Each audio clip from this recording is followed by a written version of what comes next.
बिस्मिल्लाहिर्रहमानिर्रहीम, अस्सलाम वालेकुम। प्रोग्राम ज़िया शाहिद के साथ मैं राना मज़हर। नाज़रीन, मुत्तहिदा अपोजिशन की APC हुई और उसके बाद पाकिस्तानी सियासत में एक नई हलचल आ गई है।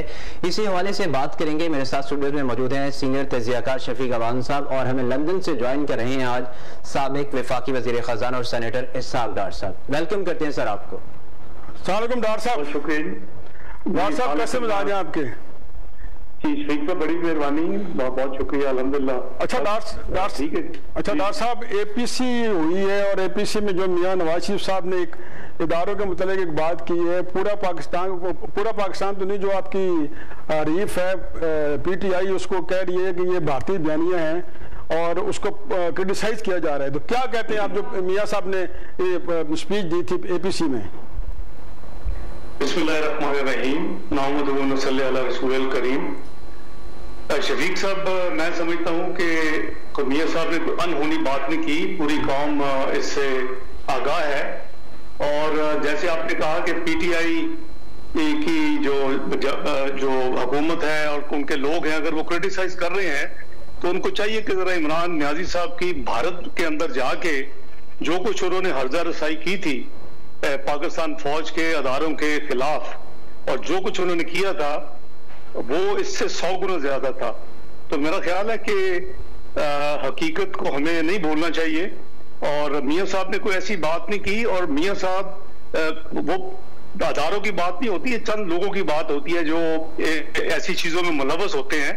तो ये मुनासिब नहीं है। ये PTI जरा नियाजी साहब की इंडिया में जो उनकी गुफ्तगू है और फौज के हवाले से और उसके अलावा जो उन्होंने अदारों के हवाले से बातें की हुई है पिछले चंद सालों में, और खुसूसन प्राइम मिनिस्टर होने के बाद भी जो उन्होंने अमेरिका में जाके पाकिस्तान के हवाले से ये कहा कि हमारे एजेंसीज को मालूम था उसामा बिन लादेन का। उन्होंने ये कहा कि जी ISI ने लीड दी और उन्होंने अमेरिका की हेल्प की उनको पकड़ने के लिए।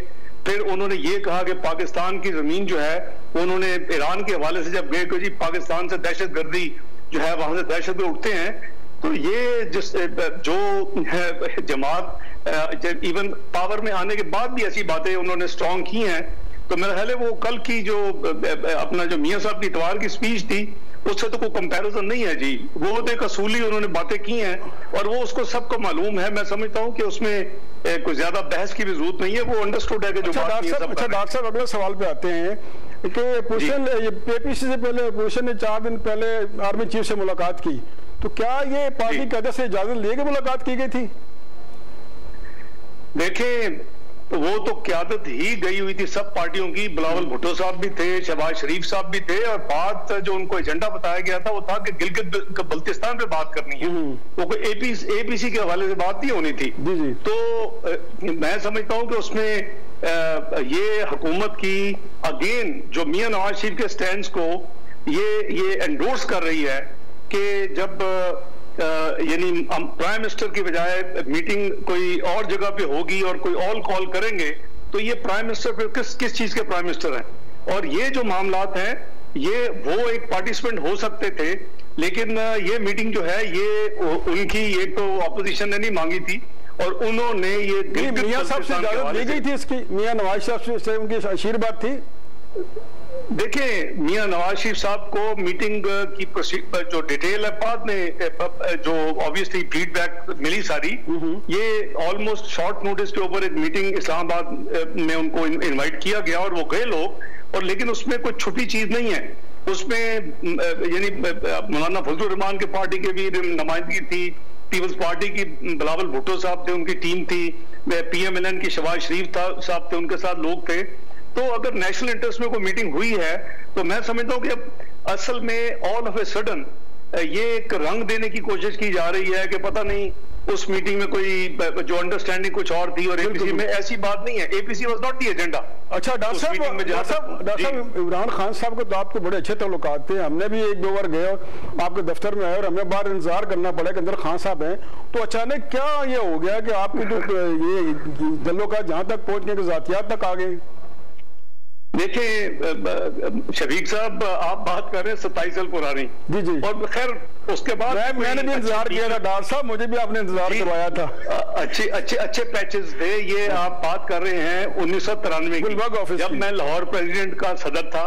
जी। और वो मेरे वो प्राइवेट दफ्तर में रात 6 बजे के बाद आरिफ निजामी साहब के ब्रदर इन लॉ के साथ आए थे और आप भी तशरीफ लाए थे। तो बहरहाल देखें, हमारी प्रॉब्लम ये है और खासा खान साहब की प्रॉब्लम ये है कि वो जातियात पे उतर आते हैं।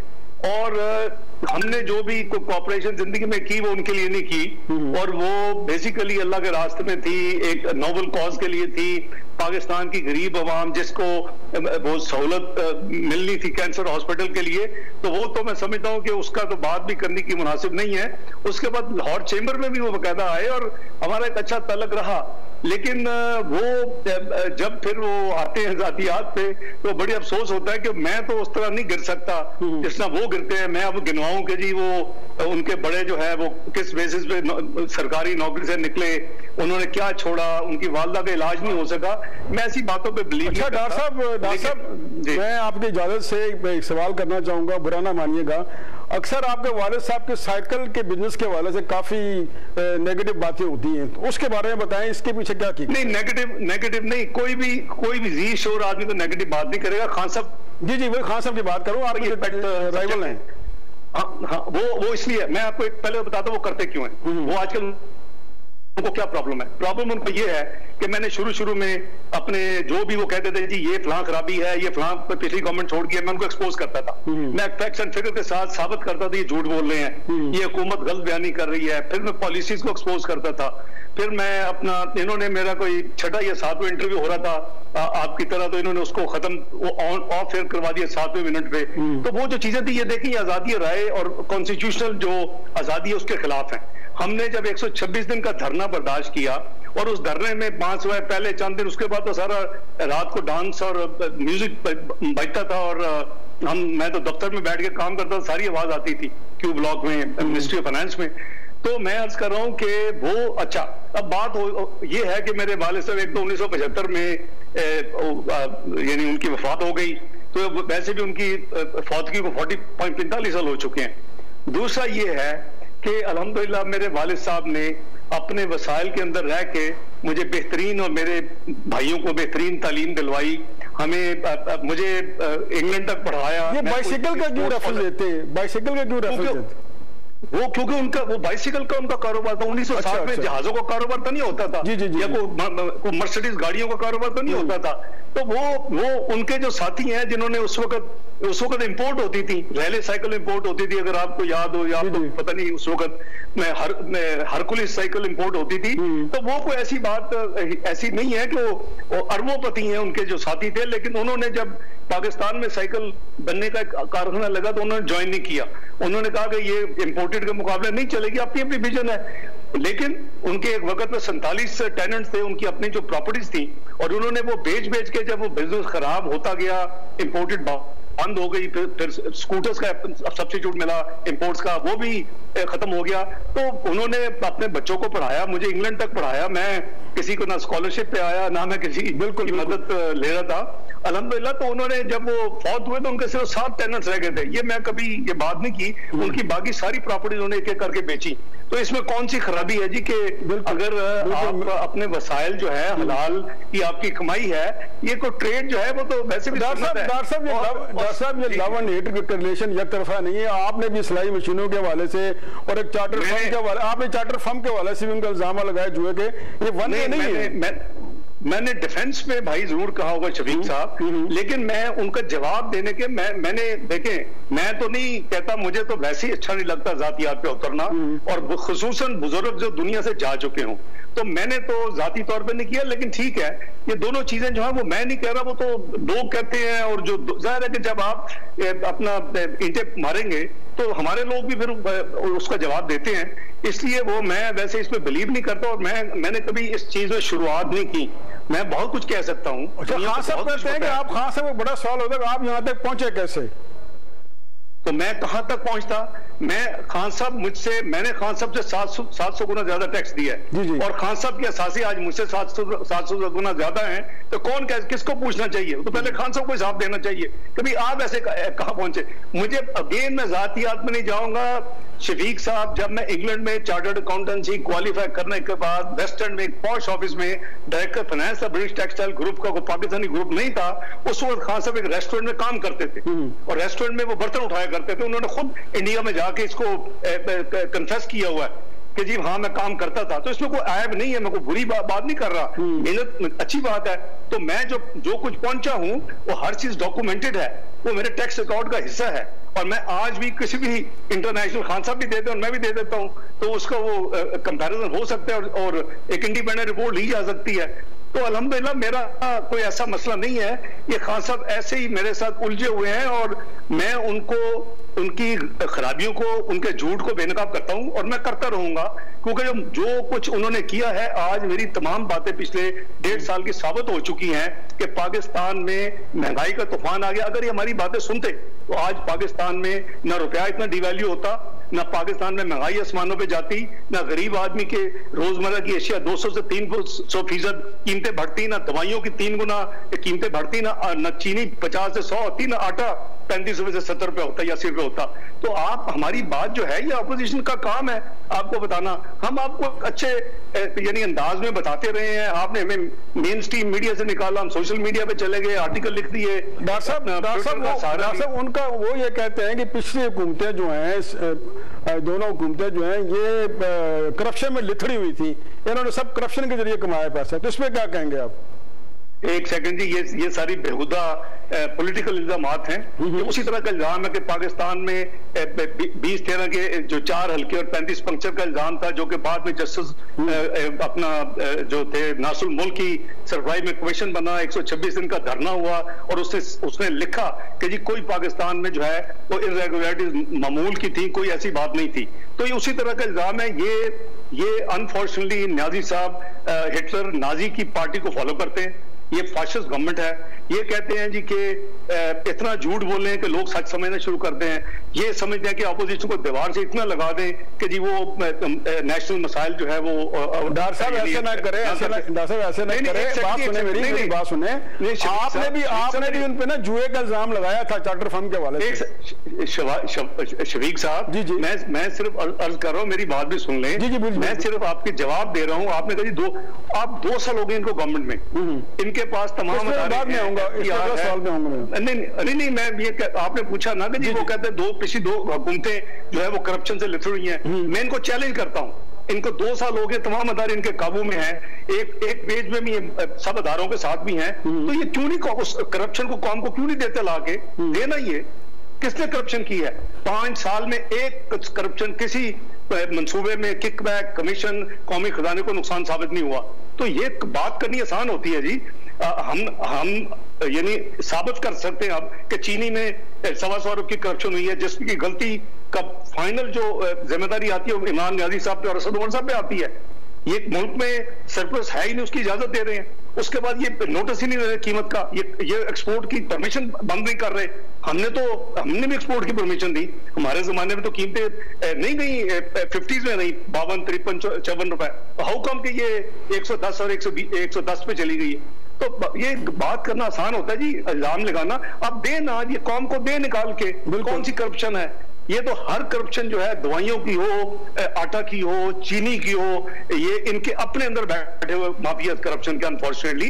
तो वो आपने कहा ना जी, मैंने वो उसको जुए के, वो मैंने नहीं कहा, वो फर्गूसन जो चार्टर्ड अकाउंटेंट फर्म है उसकी रिपोर्ट थी। अच्छा। जो मैं नहीं गया, कोई और सुप्रीम कोर्ट में गया और वो 2008 22 में उस वक्त मैंने, उसके बाद मैंने इनकी सपोर्ट जो है शौकत खानम की मैंने और मेरी फैमिली ने बंद की। उससे पहले हम हमेशा, और वो अल्लाह के लिए, मैं बार बार कह रहा हूं, अल्लाह के लिए करते इन पे कोई आसान नहीं है।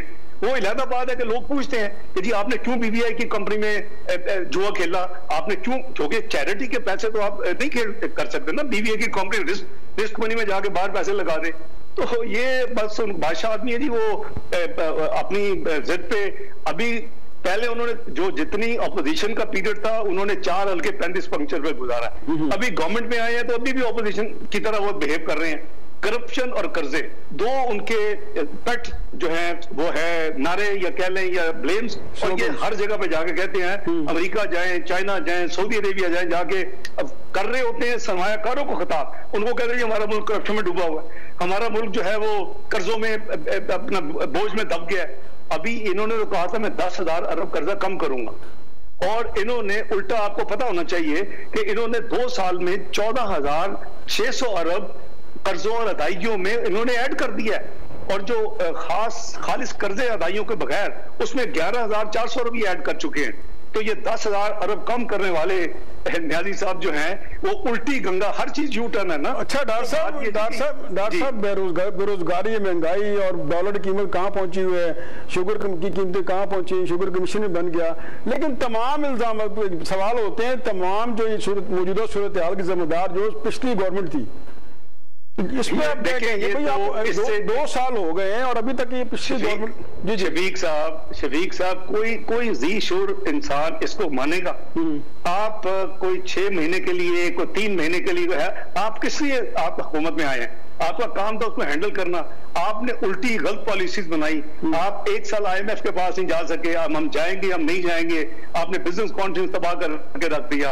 आप जब हमने छोड़ा था, हमारे नवंबर 2017 में पाकिस्तान ने करीबन 2.5 बिलियन बॉन्ड इंटरनेशनल मार्केट से पैसे लिए थे। सेकेंडरी मार्केट वो बेस्ट होती है कि आपको कोई टर्म्स कंडीशन IMF नहीं डिक्टेट करता, सारी दुनिया लेती है, अमेरिका भी लेता है, जापान भी लेता है, जर्मनी, सब दुनिया में मुल्क लेते हैं। तो इनको किसने रोका था? अब इन्होंने 2 साल में गरीब आदमी को जीना हराम कर दिया और कर्जों का इन्होंने अंबार लगा दिया है। जो 5 साल में कर्जे ने लिए, हमने यानी 10,000 अगर लिए तो इन्होंने 2 साल में तो उसमें 11,400 को इजाफा कर दिया है। और हमने क्या क्या किया ये जरा मुझे गिनवा दे, कोई इनसे पूछे जी आप बता दें आपने क्या क्या किया।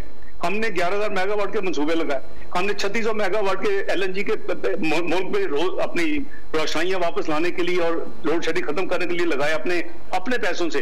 हमने 2500 किलोमीटर हाईवेज बनाई, हमने मोटरवे लाहौर कराची बनाई, हमने ग्वादर टू अपना कोयटा 72 घंटे का सफर state of the art highway बना के 12 घंटे में किया। मैं आपको कई लंबी लिस्ट है हमारे जो काम। डॉक्टर साहब कर्जों की आप बात कर रहे हैं, डॉक्टर साहब आप कर्जों की बात कर रहे हैं, कहते हैं वो कर्जे हमने इसलिए लिए हैं कि साबका हुकूमत ने कर्जे लिए थे, वो हमने उसकी अदायगी के लिए कर्जे ले रहे हैं। शफीक साहब बड़ी सिंपल मैथमेटिक्स है, अगर आपने नया कर्जा लिया है 100 रुपया लेके और आपने पुराना कर्जा 100 वापस कर दिया है तो आपके कर्जों का हुजम नहीं बढ़ेगा, ये जरा समझ लें। और आपके व्यूअर्स को भी मैं अर्ज करूंगा समझ लें, ये इन्होंने ये बात की थी कि जी हमने तो 5,000 अरब पिछली हुकूमत का कर्जा, एक तो ये है कि हर हुकूमत पिछली हुकूमत का कर्जा देती है, हमने मुशर्रफ साहब के भी कर्जे उतारे, हमने पीपल्स पार्टी के भी कर्जे उतारे, और हर जिम्मेदारी है, क्योंकि अगर मुशर्रफ साहब ने वो किया था बॉन्ड इशू तो हमने वो पे किया आगे $500 मिलियन। अगर पीपल्स पार्टी ने चाइना से 500 मिलियन 2 डिपॉजिट दिए तो हमने वापस किए। तो ये कोई नई बात नहीं है।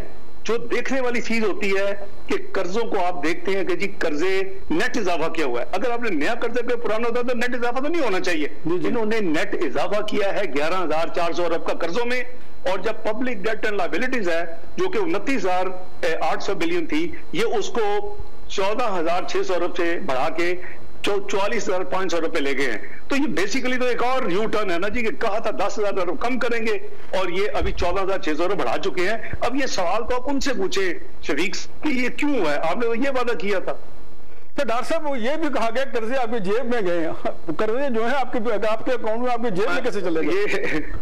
ये शफीक साहब ये तो बच्चों वाली बातें हैं ना जी। ये आपको महले जो अनपढ़ लोग भी हैं, जो दूर दराज इलाकों में रहते हैं, उनको भी इन चीजों की समझ है। कर्जे जो हैं वो कोई प्राइम मिनिस्टर या फाइनेंस मिनिस्टर के दफ्तर में नहीं आते या किसी मिनिस्टर के दफ्तर में नहीं आते। कर्जे जाते हैं स्टेट बैंक ऑफ पाकिस्तान में, फिर उसकी एक रिकॉर्ड बनता है मिनिस्ट्री ऑफ फाइनेंस और मिनिस्ट्री इकोनॉमिक अफेयर में, और फिर वो जब वापस करने होते हैं, जब भी उसका 3 साल का 2 साल का वापस भी करने होते हैं तो उसी शेड्यूल से वापस होते हैं। तो ये तो बिल्कुल ही बचकाना बात है। दूसरा, इन्होंने तो एक आधी रात को अनाउंस किया था, मैंने एक कमीशन बना दिया 10 साल जो कर्जे आए हैं उसको चेक करने के लिए। उधर रिपोर्ट किधर है? देना कौन को रिपोर्ट? वो रिपोर्ट दे चुके हैं, हमें इल्म है। उन्होंने कहा जी हर कर्जा स्टेट बैंक में आया है, कर्जा कहीं डाइवर्ट हो ही नहीं सकता। अच्छा डॉक्टर साहब हफीज शेख साहब और इल्जामात लगाने से जी अच्छी बात नहीं। डॉक्टर साहब हफीज शेख साहब और गवर्नर स्टेट बैंक के हवाले से कहते हैं वो मुसल्लत किए गए हम पे, तो इनकी पॉलिसियों को कैसे देखते हैं आप? देखिए, मैं समझता हूं कि मेरी कुछ जाती जो है वो नहीं है इख्तलाफ या जाती लड़ाई या आप जो भी कहना चाहें। शेख साहब देखिए, कोई हमको तजर्बों से सीखेंगे जिंदगी में या नहीं सीखेंगे? 2013 के इलेक्शन से पहले 3 साल से ज्यादा हफीज शेख साहब पाकिस्तान के उस वक्त वजीर खजाना थे। पाकिस्तान को कहां छोड़ के गए? दुनिया ने पाकिस्तान को मैक्रो इकोनॉमिक इनस्टेबल कंट्री करार दे दिया। मैं नहीं कह रहा, रिपोर्ट दुनिया में मौजूद है। पाकिस्तान के साथ बैनुल-अक़वामी अदारों ने बिजनेस करना बंद कर दिया। कोई पैसा नहीं आ रहा था नया पाकिस्तान में। पाकिस्तान को यह बता दिया गया कि जो भी नई गवर्नमेंट आएगी उसको 6-7 महीने में उसको डिफॉल्ट डिक्लेयर करना पड़ेगा, उसको बैंक्रप्सी डिक्लेयर कर। ये मैं नहीं कह रहा, ये इंटरनेशनल अदारे कह रहे हैं। अब हमें इलेक्शन में हम जीत जाते हैं, हम आ जाते हैं। मैं आज आपको बता रहा हूं में स्टेट बैंक में सिर्फ $3.25 अरब थे। जब हम आए थे $6 बिलियन थे और IMF के 4.6 बिलियन वापस करने वाले थे पीपल्स पार्टी के जमाने के और मुशर्रफ साहब के जमाने के। अब आप अंदाजा करें कि जब हम उस पोजीशन में हम पाकिस्तान को कहां से कहां लेके गए। तो ये अब हमारी तो चॉइस नहीं है ना, ये चॉइस तो न्याजी साहब की है कि अगर शेख साहब को लाए तो उन्होंने क्या वही न्याजी साहब नहीं है जिन्होंने मीनारे पाकिस्तान में जरदारी साहब और हफीज शेख साहब को बहुत बुरा भला कहा था कि मुल्क का बेड़ा गर्क कर दिया। तो इनको कोई अच्छी बात लगी होगी, कोई अच्छी ख्वाब आ गई होगी, कोई अच्छा कोई जादू टोना मिल गया होगा, कोई लीड के जी आप वो ठीक कर देंगे। तो डॉक्टर साहब आप इन्वेस्टमेंट की बात कर रहे हैं, डॉक्टर साहब इन्वेस्टमेंट की बात कर रहे हैं, तो ये भी आवाजें आई हैं नहीं आप जी मैं सिर्फ बता दूं कि जो गवर्नर स्टेट बैंक है, ये जब मैं फाइनेंस मिनिस्टर था, ये मुझे इन्होंने ये मिले। मैं जब 2015 में जाता था मीटिंग में, IMF की जो एनुअल होती है 2 दफा, तो इन्होंने मुझसे टाइम लेके मिले और मुझसे इन्होंने रिक्वेस्ट की कि ये मेरी टीम में आना चाहते हैं। और ये मेरी टीम फाइनेंस मिनिस्ट्री की, हेड ऑफ स्टेट बैंक नहीं, 2nd-3rd टियर टीम। और मैंने इनको कहा कि बेटा अभी हम IMF का प्रोग्राम कर रहे हैं, आप IMF के मुलाजिम हो। जी साहब अभी थे कहां? इजिप्ट में, और वहां से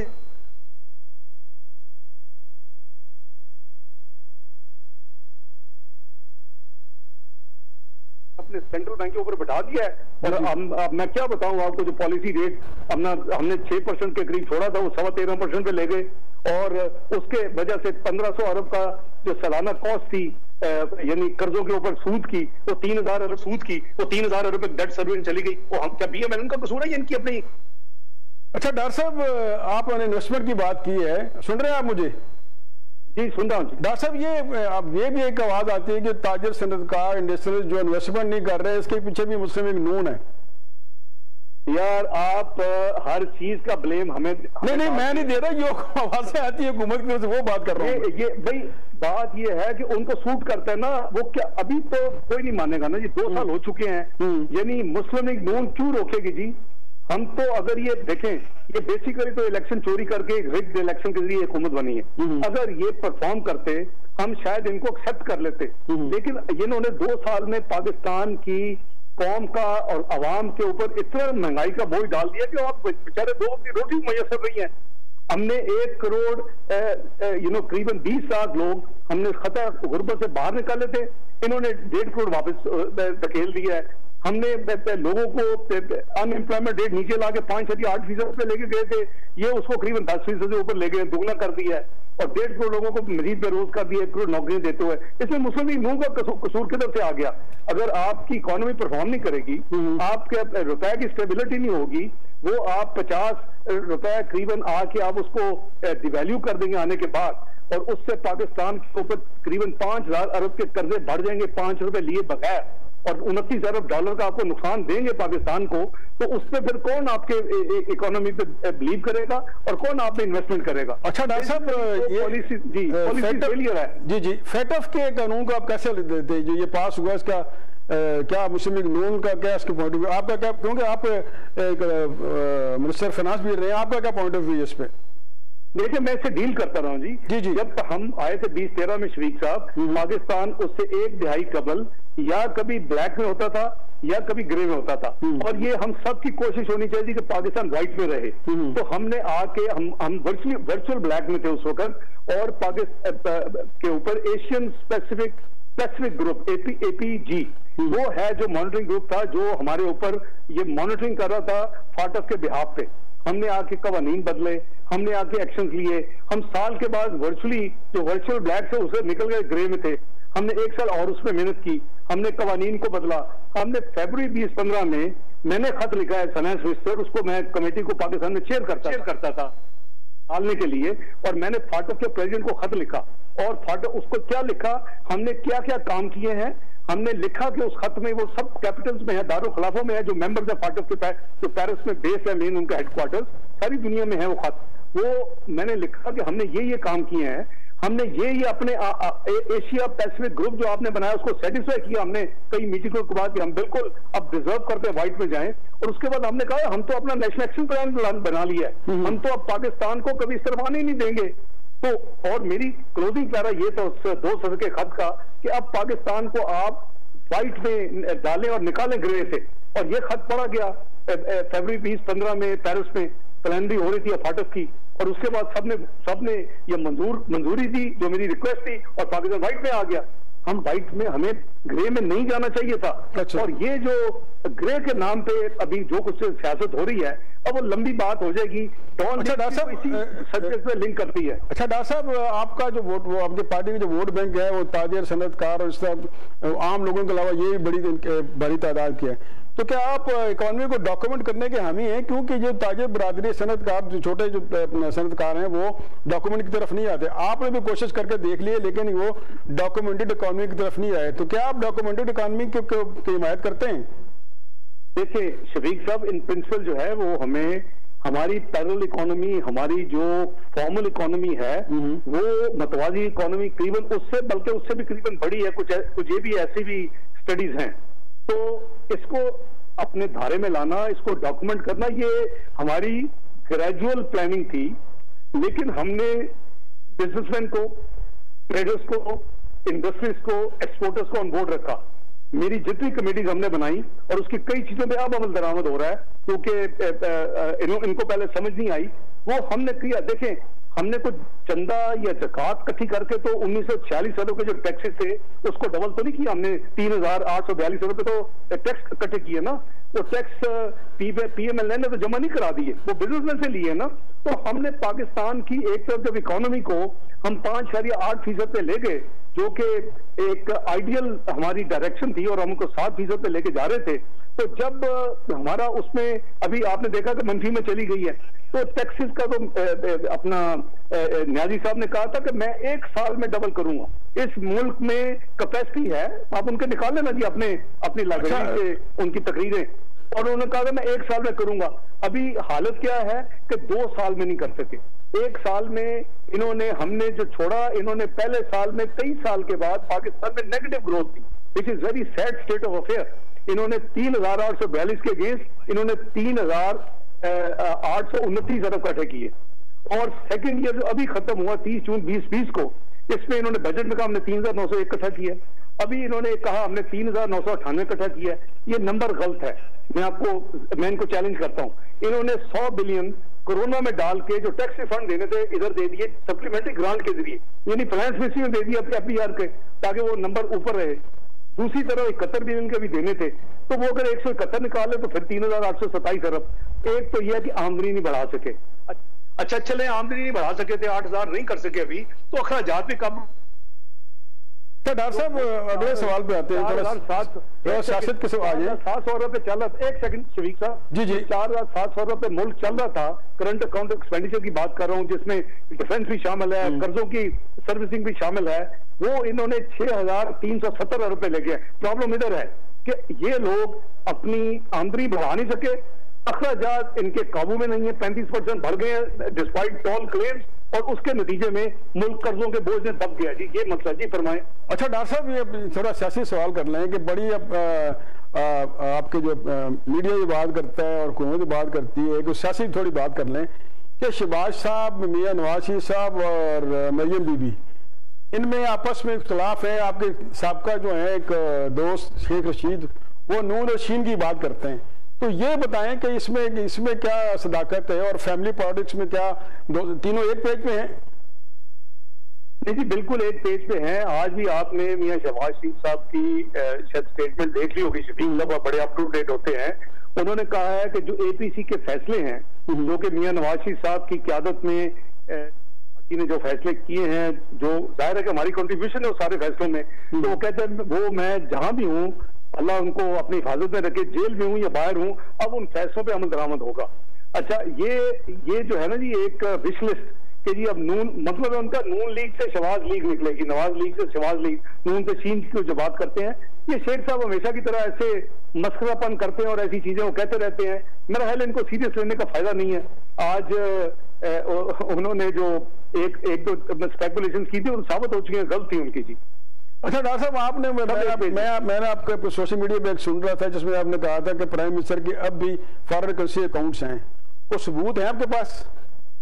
आप भाई अभी आप इलेक्शन कमीशन ऑफ पाकिस्तान की जितनी रिटर्न्स होती हैं वो पब्लिक होती हैं। टैक्स रिटर्न तो कॉन्फिडेंशियल होती है, वो तो आप नहीं देख सकते, ना मैं देख सकता हूँ, ना मैंने कभी देखने की कोशिश की है दूसरों की टैक्स रिटर्न, यानी फाइनेंस मिनिस्टर, रेवेन्यू मिनिस्टर होते हुए भी। तो आप इलेक्शन कमीशन ऑफ पाकिस्तान की जो हम सब फाइल करते हैं मुझ समेत, वो पब्लिक होती हैं, वो तो हर साल गजट होती हैं। आप ले लेना कॉपी पिछले 4-5 साल की नाजी साहब की, आपको नजर आ जाएगा कोई डॉलर अकाउंट है, कोई स्टर्लिंग अकाउंट है, कोई अकाउंट है। इनको अपनी करेंसी पे कॉन्फिडेंस नहीं है, तो ये अवाम और कौन कैसे कॉन्फ्रेंस करेगी, और फिर डिवेल्यूशन ही होगी ना जो हो रही थी। तो मैंने उसका जिक्र किया जो उनकी अपनी सेल्फ डिक्लेयर्ड है। मैंने कोई खुदा न खास्ता हवा में इल्जाम तराशी नहीं की। डॉक्टर साहब, अपोजिशन की बात हो रही है, ज़रा अवाम जो है या तो हुकूमत से रिलीफ लेते हैं या अपोजिशन से लेते हैं।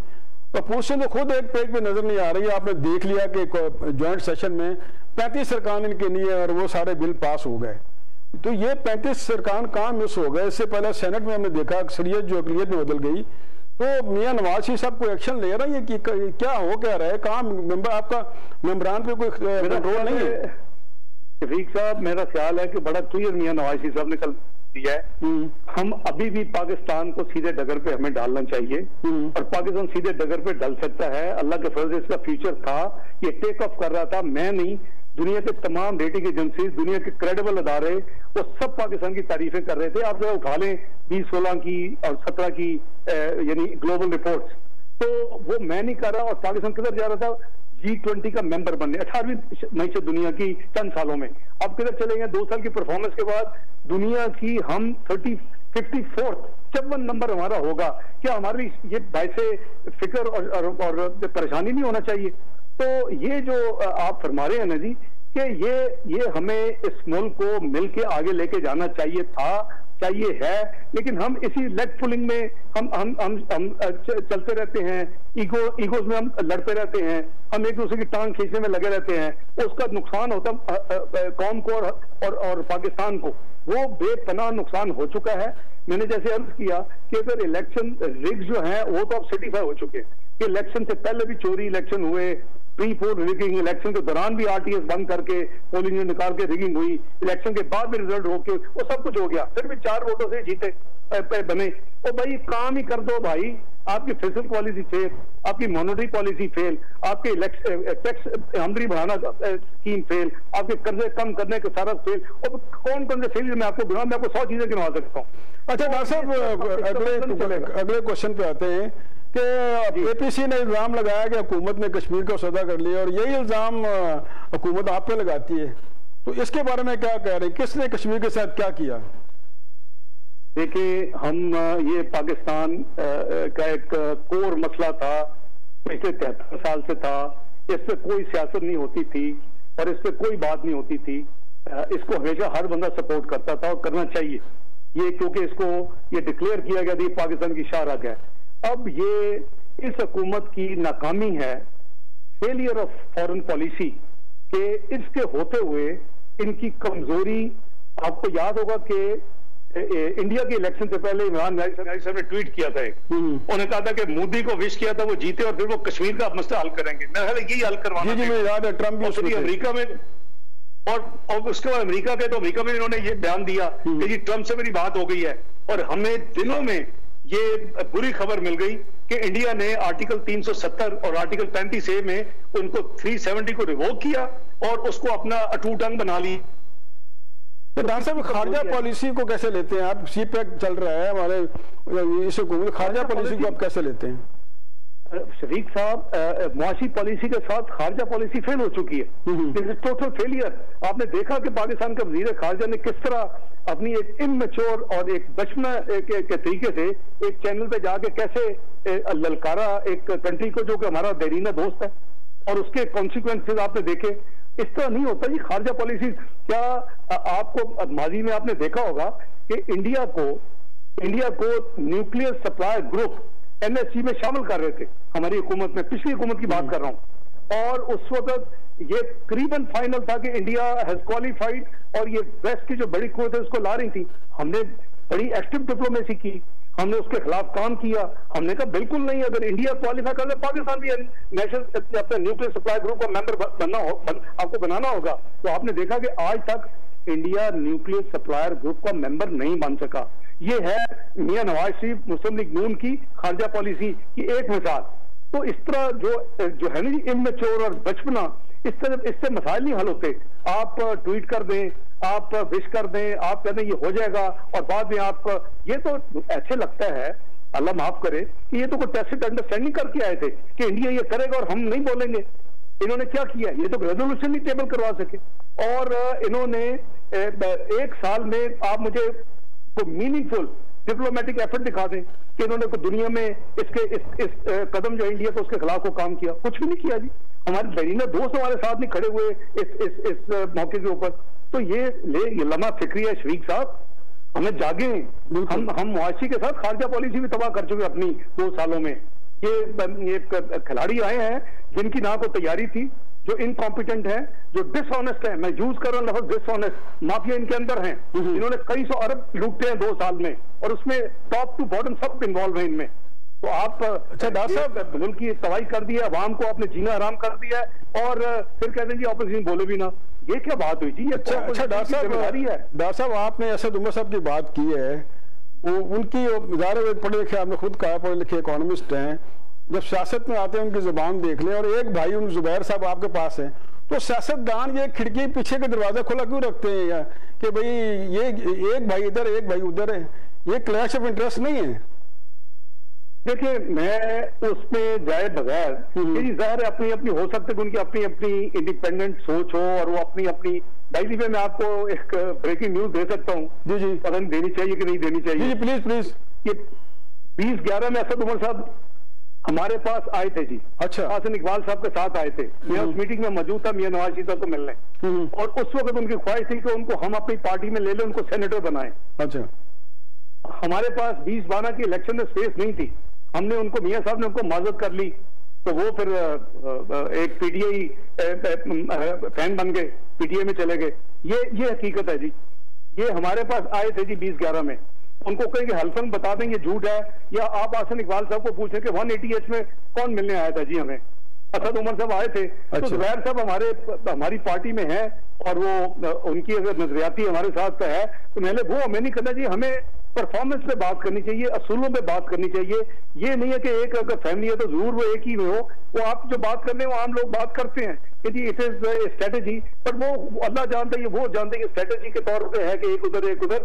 लेकिन मैं आपको बता दूं असद उमर साहब हमें ज्वाइन करने के लिए आए, वो उन दिनों में छोड़ रहे थे या छोड़ चुके थे एंग्रो, और उन्होंने कहा कि जी लोग कह रहे हैं, उन्होंने इस तरह पुटअप किया कि लोग कह रहे हैं कि आप इसलिए छोड़े कि TMLN आपको सेनेट में लेके जा रही है। अच्छा डॉक्टर साहब, मुझे आज ये डबल करना पड़ा है।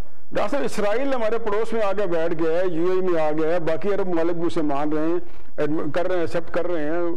तो क्या ये सिर्फ ये एक सफारती तल्लुकात बनाने के लिए आए? इसके पीछे क्या स्ट्रेटजी है, और हमें क्या करना चाहिए?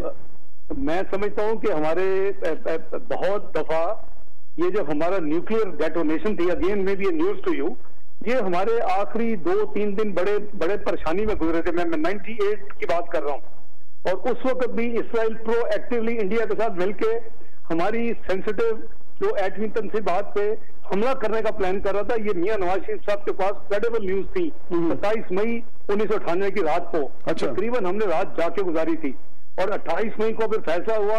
इसमें जो नेशनल डिफेंस यूनिवर्सिटी है, उसमें नेशनल डिफेंस कॉलेज होता था, जिन्हें जंगीर करामत आर्मी चीफ है, उन्होंने ब्रीफिंग दी। मैं मियां नवाज शरीफ साहब के साथ था और उस ब्रीफिंग में उन्होंने इंडिया की जो कन्वेंशनल उनकी वेपनरी है, जो उनके एयरफोर्स है, जो उनकी नेवी है, और जो हमारे जो असासे हैं, जो हमारी स्ट्रेंथ है, उसको प्रेजेंटेशन प्राइम मिनिस्टर को दी। वो इधर खड़े, हम इधर खड़े हैं, और प्राइम मिनिस्टर ने उसके बाद चंद मिनट में फैसला किया कि हम न्यूक्लियर होने के बगैर नहीं रह सकते। ये एक ऐसी चीज होगी कि हम एक चीज में उनसे एट पार होंगे, और उनको ये जरूरत नहीं होगी कि पाकिस्तान में कभी वो इस तरह का पंगा लें कि वो खुदा ना खास्ता हम पे चढ़ाई कर दें माजी की लड़ाइयों की तरह, क्योंकि फिर हम भी न्यूक्लियर होंगे। कन्वेंशनल में हमारी बहुत डिस्पैरिटी थी, सबको पता है जी। तो वो मैं समझता हूं कि अल्लाह ताला के फजल से हमने किया, लेकिन हम इसराइल को उस एंगल से हमें देखना चाहिए कि उसका हमारे जो मुखालिफ ममालिक हैं उनके साथ हमेशा से वो उसका एक अलायंस रहा है, anti Pakistan, anti nuclear Pakistan, Pakistan के एटमी तनसीबात के हवाले से, पाकिस्तान के मिसाइल के प्रोग्राम के हवाले से। तो ये हमारी जो ये डिस्कशंस होती थी जी, जब प्राइम मिनिस्टर जाते थे व्हाइट हाउस में, चाहे प्रेसिडेंट क्लिंटन हो पिछले टेन्योर्स में, या इस वक्त प्रेसिडेंट ओबामा हो, तो ये बातें होती थी कई हमारी ऐसी डिस्कशंस। चूंकि वो ऑब्वियसली नेशनल सीक्रेट्स है, नेशनल इंटरेस्ट में है, तो मैं ज्यादा खुल के उस पर बात नहीं कर सकता, लेकिन हमें यानी चौकन्ना रहना होगा। हमें वी शुड बी वॉचफुल कि इसराइल क्या कर रहा है, और हमें ये जो डेवलपमेंट्स हो रही है उसको बड़े यानी सीरियस तरीके से, और इस पे बेहतर है कि हुकूमत बड़ा दिल करे, अक्रॉस दी बोर्ड अपोजिशन और हुकूमत मिलके।